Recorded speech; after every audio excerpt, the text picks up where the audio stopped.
What's up guys, Ben Melican here, back from Mystery Tackle Box. I can't stress to you guys how important it is every single time you go out on the water to figure out what area of the water column those fish are holding in at any given day.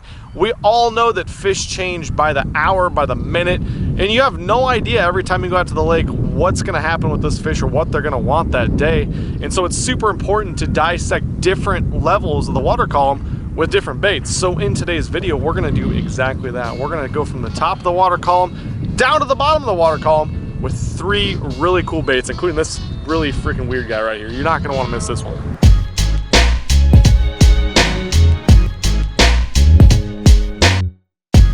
All right, so the first area of the water column we're gonna talk about, I'm gonna be able to sailfish and talk about my favorite first, and that's the top of the water column. Of course, that includes topwater bites, my favorite way to fish. Getting those big fish to come up and react and blow up on those topwater baits. I don't know who doesn't like that. If you don't like that, you might want to click off this video right now. But the first bait we're going to talk about that covers that top of the water column down to about 3 feet is this super unique bait called the Molex Supernado. This is a crazy bait. It's different than any bait that's out on the market because it combines the attributes of a hollow body frog with the attributes of a crankbait. So basically, you have 2 in 1. So you have a bait that you can cast out in the thickest grass, which is my favorite place to throw this thing, and you can bring it back clean every single time. So I mean, that's never been available on the market before. A collapsible, totally weedless crankbait. It's just a really, really cool bait. So again, my favorite way to fish this bait, it's really good all times of the year, but I love it for right now, what we're faced with, and that is a pre-spawn and post-spawn condition. So I love to get out on grass flats, fish this bait around any type of grass, stumps. It comes through stumps and trees extremely well. And you always want to fish this bait on braid. I love to throw it on my frog rod. I throw it out there on my frog rod. If I get a bite, it's generally, it's not going to be a mushy bite. It's going to be like a tick or a thump.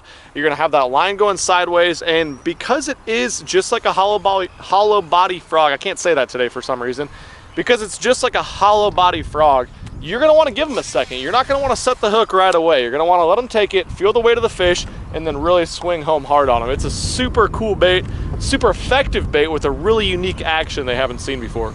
All right, so we switched areas of the lake so we can talk about these last 2 areas of the water column that we're going to talk about fishing today with 2 different baits. And we've come to what you can see behind me is a bridge. Bridges are good all season long, especially when those fish are moving out after they've spawned. We got a big spawning flat back there. We got the main lake out there. It's just a great pinch point all season long. So let's talk about the middle of the water column, a bait from my Mystery Tackle Box that's absolutely perfect for fishing that, and that is the Keitech Swing Impact swim bait. This is a little 3-inch swim bait, super natural bait. You can rig it on a standard jig head, or you can do what I did today. You can rig it up on an underspin. Underspin is going to give it a little bit more flash. We got a little bit more stained water today, so it's going to be absolutely perfect. But basically, all you got to do with that Keitech Swing Impact is you're going to cast it out, and obviously, you know, it varies on how deep it is, how long you're going to let that guy sink.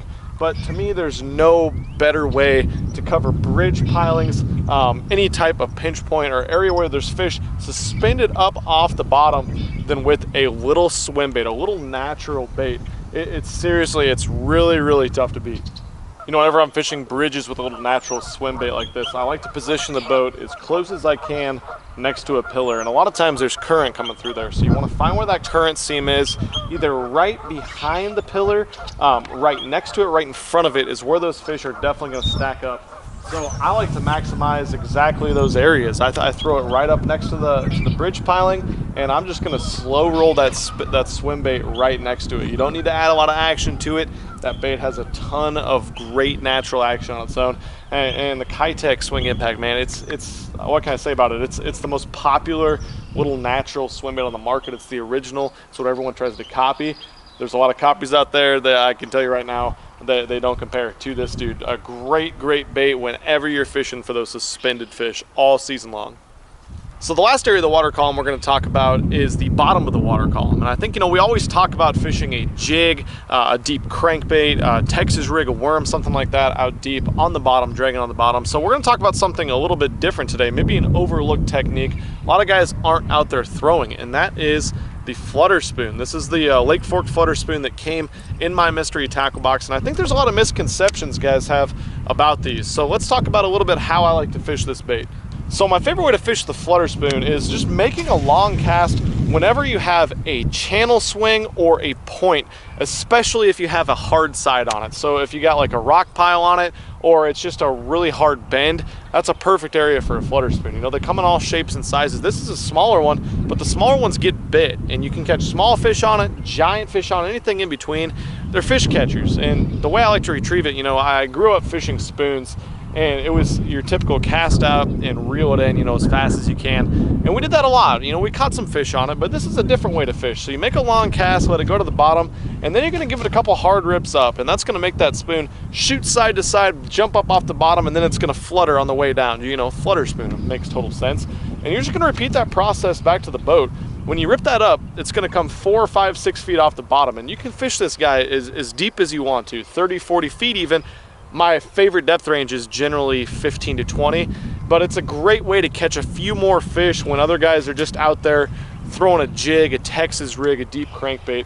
And as effective as the Magnum spoon, the big Magnum flutter spoon craze has gotten lately, you know, a lot of guys are forgetting about that little spoon. That little one still catches a ton of fish, and it's a bait that can actually vertically jig to catch a ton of fish in the winter as well. So if you want to fish the bottom of the water column, I really recommend checking out these flutter spoons. That's how you can fish these if they come in your mystery tackle box. So don't forget guys, next time you're on the water, and really any time you're on the water, don't forget to check all different levels of the water column, because that can easily turn a day when you're out there. You caught them on top water the day before and you're going, what the hell happened to them? Where are they at?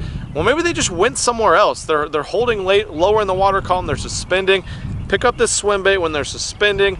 Go pick up that flutter spoon when you're on some offshore schools, and try that Mullock Supernator. That's a really unique bait for those fish in the top of the water column around shallow grass, shallow wood, any type of shallow cover.